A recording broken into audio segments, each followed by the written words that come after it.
So how does a beneficiary access funds to the trust fund? How do we work where we have a trustee and a disabled beneficiary, but we have such a trust, a discretionary trust, where the trustee controls all elements of disbursements? Now we have the strict interpretation, which is that the ministry says that the trustee must make those decisions without influence from the beneficiary. Now that's the strict legal interpretation. But in practical manner, a trustee will want to work with the beneficiary. They will want to seek input from the beneficiary on what their goals are. And so it is common that a beneficiary will make a request to the trustee, and then the trustee will exercise discretion, whether that fits within the terms of the trust itself, whether it's consistent with provincial disability benefit legislation, and whether there are any auxiliary sort of guidance that a trustee might have that might enable that trustee to make that disbursement for the benefit of the beneficiary. So there are not a lot of moving parts to this. And so from a practical standpoint, it's good to have good dialogue with your beneficiary. But we also want to be aware of the elements of risk. We don't want to jeopardize the interpretation of the trust. We don't want the ministry to think that in effect the beneficiary is controlling the trust and that the trustee is really more as a scribe for that beneficiary. But in practical terms, there is dialogue, there is collaboration. At the end of this presentation, there is an example of a standard requisition form that I find is used commonly with corporate trustees. And it's a requisition form that a beneficiary can complete, and effectively it keeps the trustee thinking about the categories of expenditures. So we talked early on about the list of permissible expenses. And I think it's important whenever a trustee is making a disbursement that they understand what category it fits in. And today the reality is, with the independence clause now being so broad, with an unlimited dollar amount, the independence area is commonly where many expenditures are classified.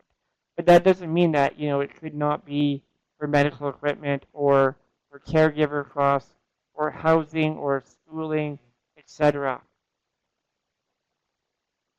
With a discretionary trust, again, ultimately that trustee, remember, will determine whether that request is going to be granted or denied. So what if the beneficiary does not have the capacity to ask on their own behalf? Is that where a representative for a representation agreement could act on their behalf? Would it be a committee? Would a caregiver have the capacity to be able to make those asks?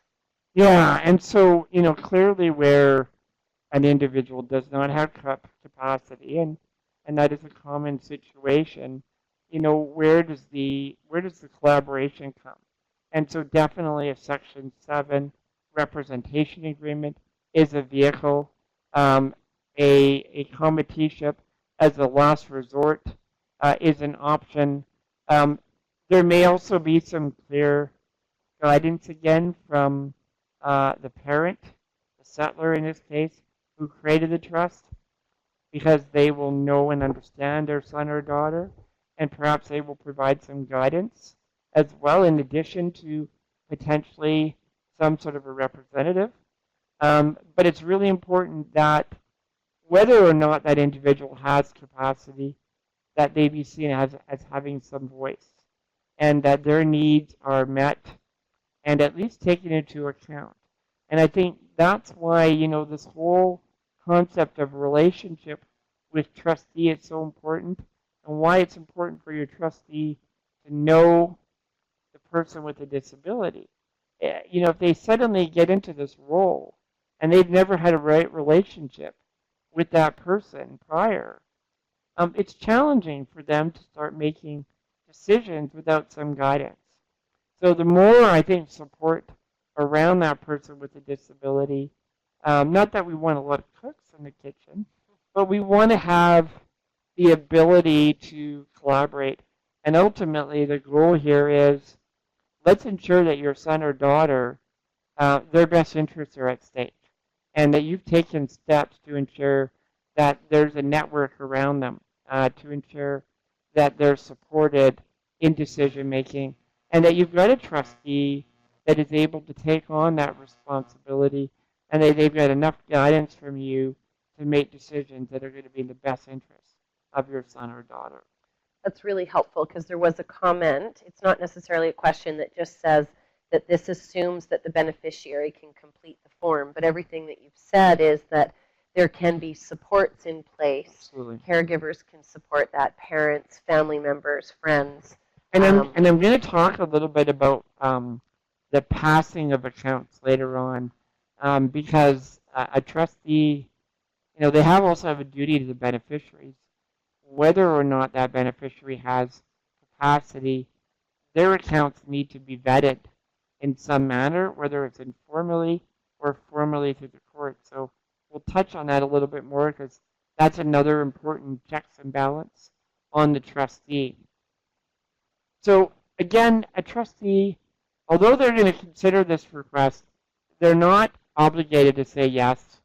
But, a good trustee will work with that beneficiary, and an even better trustee will try to work on a budget, so that we anticipate what the expenditures might look like for the year, what types of expenditures might be covered from provincial resources, such as home care, CLBC funding, or home care through CECL or other agencies, and any other benefits that might be eligible through the ministry. So your trustee is going to be a strategic advisor as well, and working on a budget that will ensure that there are funds available throughout the year, but also that there's a provision within that budget to deal with unexpected events.